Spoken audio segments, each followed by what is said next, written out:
Am sorry.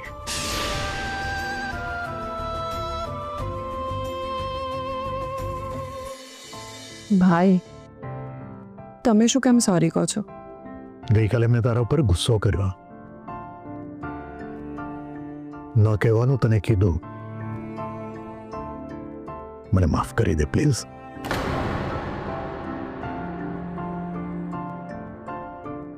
અચ્છા, એ વાત તો હું ભૂલી પણ ગઈ. પણ મિતા, અમારા માટે તે જે કંઈ કર્યું છે અને જે કંઈ કરી રહી છે એ હું નથી ભૂલ્યો. તે તારા આ ભાઈ માટે બહુ કર્યું છે અને મને એ પણ ખબર છે કે તું મારી કઈ વાતથી હર્ટ થઈ છે. ભાઈ, હું તમારી સાથે ખોટું નહીં બોલું, પણ રાધાને હંમેશા મેં મારી દીકરી જ માની છે. હું જાણું છું મિતા, અને હું એ પણ જાણું છું કે તારા જીવનમાં જો બધું સારું થયું હોત ને તો રાધા જેવડી તારે એક દીકરી હોત. આઈ એમ સોરી મિતા. જે સમય વીતી ગયો છે એ પાછું આવવાનું છે. નહીં, તો પછી એ બધી વાતને યાદ કરીને શું લડતા બેસી રહેવાનું? એટલે જ તો હું તમારા સુખમાં મારું સુખ શોધતી હોઉં છું. મિતા, મારી બેન,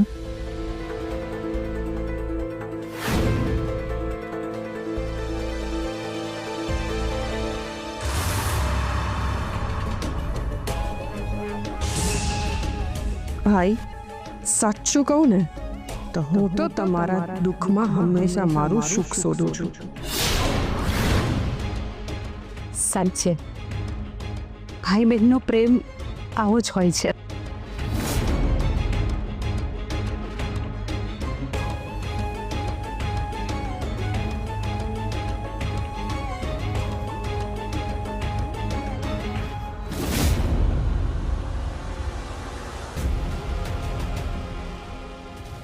માફ કરજો વર્ષાબેન, મારા લીધે તમારે રાહ જોવી પડી.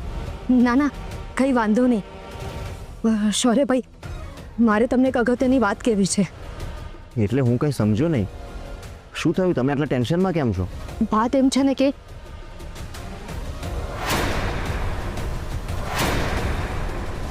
તો હવે તું ડેવિલની જેમ વિચાર કર.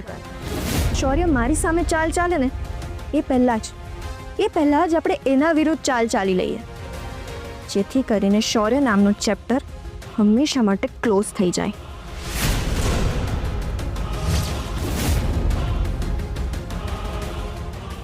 તો વિચાર કર ડેવિલ, શૌર્ય નામનો કાંટો હવે હંમેશા માટે મારા જીવનમાંથી જતો રહેવો જોઈએ.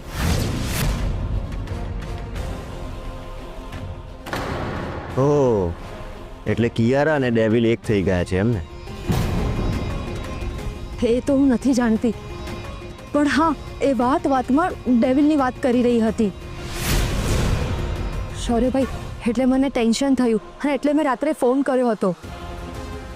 અને તમે ઘરે પણ નહોતા અને તમારો ફોન નંબર પણ મારી પાસે નહોતો, એટલે ના છૂટકે મારે રાધાને ફોન કરવો પડે. એકવાર તો મેં વિચાર કર્યો કે હું રાધાને બધું કહી દઉં, પણ પછી બધું માંડી વાળ્યું. સારું કર્યું તમે. ભાઈ અને ભાભી ઓલરેડી બહુ ટેન્શનમાં છે. આખા ઘરની જવાબદારી એમના માથે આવીને પડી છે. અરે હું પણ કંઈક કામ શોધી રહ્યો છું, પણ કિયારાએ અમારા લોકોની સાથે જે અન્યાય કર્યો છે ને એ વાત મારા મગજમાંથી નીકળતી જ નથી. કિયારાને તો હું છે ને શાંતિથી જીવવા નહીં દઉં. એ મારો કાંટો કાઢવા માગે છે ને, પણ એ હજી આ શૌર્યને બરાબર ઓળખતી નથી. શૌર્યભાઈ, જરા સંભાળીને. હા, વખતે કિયારા કંઈક મોટું કરવાના ફિરાકમાં છે. તમે ટેન્શન ના લેશો વર્ષાબેન, હું બધું જ સાચવી લઈશ. ઠીક છે, હું જાઉં છું. એક મિનિટ વર્ષાબેન. હા, મારે તમારું એક કામ છે. શું થયું? બોલો ને. વર્ષાબેન, આખા ઘરમાં ફક્ત તમે જેવા છો જેના પર વિશ્વાસ મૂકી શકાય. મારે તમારાથી એક હેલ્પ જોઈએ છે. હા હા, બોલો ને.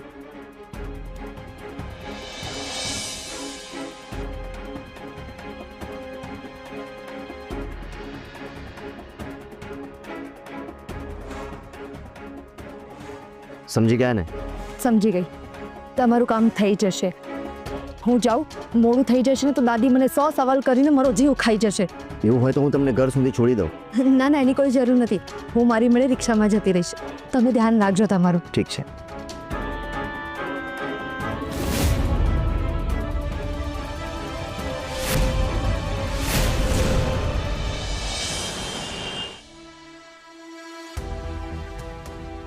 મિસ્ટ્રી, આપણે પપ્પાને શું જવાબ આપીશું? એ આપણા જવાબની રાહ જોતા હશે. સાચું કહું તો રાધા, રાતથી હું પણ એ જ વિચારું છું. મારી તો એમની સાથે વાત કરવાની હિંમત જ નથી થતી. રાધા, આપણે એમને એમ કહી દઈએ કે હર્ષભાઈને નોકરી મળી ગઈ છે અને શૌર્યના ફ્રેન્ડ સાથે કામ કરે છે તો? ના ના ના મિસ્ટ્રી, હું જૂઠું શું કામ બોલવાનું? અરે હું તો કહું છું જે છે ને એ બધું સાચે સાચું કહી દઈએ આપણે. હારે ઘડી જૂઠું નહીં બોલવું પડે. ઠીક છે, તને જેમ ઠીક લાગે એમ. હા, મારું તો એમનું મન દુભાવવાનું જરાય મન નથી થતું. હું જાણું છું મિસ્ટર. અરે હા, હું તો ભૂલી જ ગઈ. ગઈકાલે વર્ષાબેનનો મને ફોન આવ્યો હતો ને એમને શૌર્યભાઈની કંઈક મદદ જોઈતી હતી. શૌર્યભાઈને વાત કરી તો એમણે મને એમ કહ્યું હતું કે સવારે મને યાદ અપાવજો. હું યાદ અપાવવાનું જ ભૂલી ગઈ. હું ખાલી શૌર્યભાઈને ફોન કરી ભાવ.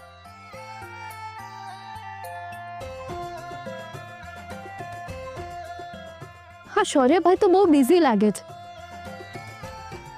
મને એક તો પહેલી વાર મારી બેને મને કંઈ કામ કહ્યું અને હું એ પણ ભૂલી ગઈ.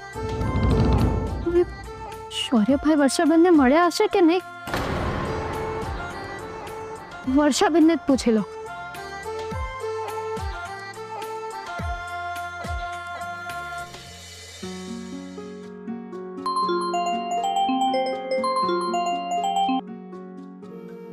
બોલ. સોરી વર્ષાબેન, હું સવારે શૌર્યભાઈને યાદ અપાવવાનું જ ભૂલી ગઈ. અરે રાધા, એ ઉર્મિલા માસીનો છોકરો છે. આટલી સહેલાઈથી થોડી ના ભૂલી જવાનો હતો. એ આવીને મને મળીને ગયા. ઠીક છે વર્ષાદ, હવે તમે જરાય ચિંતા ના કરતા. તમારું બધું જ કામ શૌર્યભાઈ જોઈ લેશે. Thank you Radha. તું તારું ધ્યાન રાખજે અને કૃષ્ણ મારી યાદ આપજે. ઠીક છે. માનવું પડે શૌર્યભાઈને, એ વર્ષાબેનને મળીને પણ આવી ગઈ. હવે વર્ષાબેનનું કામ થઈ જશે. ભાઈ કોનો? તે દિયર કોના છે? ઓય, આ ભાઈ અને દિયર છે ને ઘરે જઈને કરવાનું. અહીંયા કામ કરવા આવ્યા છો કે ગપ્પા મારવા? હવે પછી જો ફોનમાં વાત કરતા જોયે ને તો ફોન જપ્ત કરી લઈશ.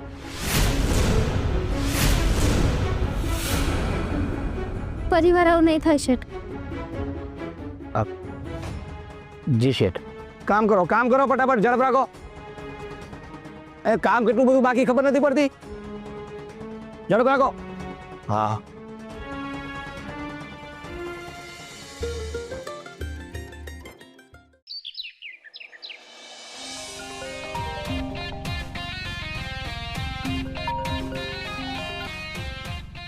હેલો.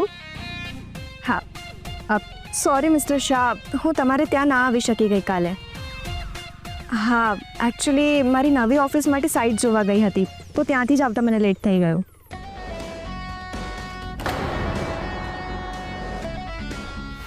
શું? હું ઉર્મિલા નાણાવટી જેવી પંક્ચુઅલ નથી? What do mean? હા, તમે શું બોલો છો? ક્રિશની જેમ ક્લાયન્ટ્સને હેન્ડલ કરતા નથી આવડતું મને? How der you say that? અરે તમે જ મારી સાથે બિઝનેસ કરવાને લાયક નથી. ઓ મિસ્ટર, તમારું મોઢું સંભાળીને વાત કરજો. You told me cheater? Hey you? Hello? Hello? Hello? Idiot!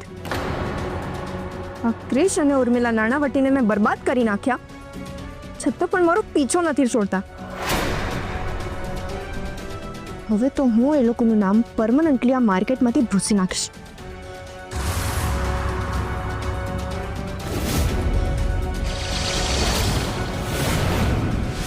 Rashmi,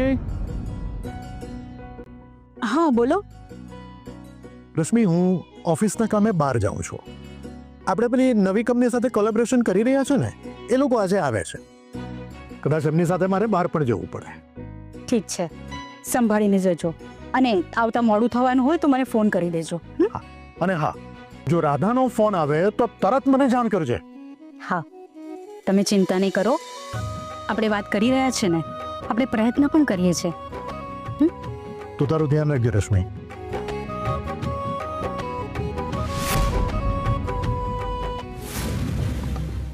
mystery, હજી સુધી પપ્પાનો ફોન નથી આવે. શું ખરે? એકવાર તું જ ફોન કરીને જોઈ લે ને. હા, તારી વાત તો સાચી છે. એ લોકો રાહ જોતા હશે. હું ખરે?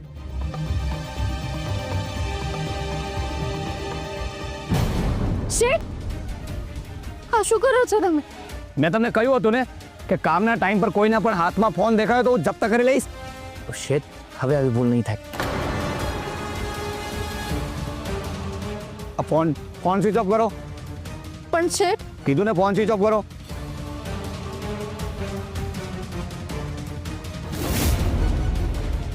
લાવ, કામમાં ધ્યાન આપો. આખો દિવસ ગપ્પા જ મારે છે.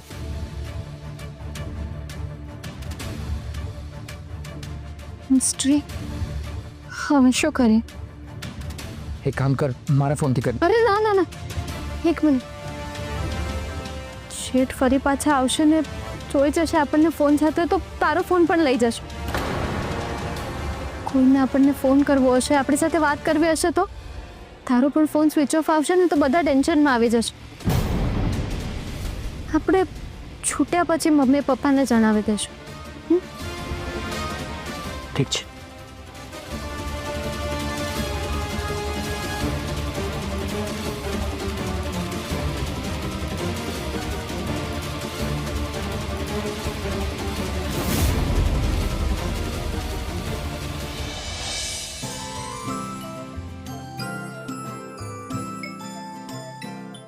અરે મમ્મીજી, તમને કેટલી વાર ના કહી છે.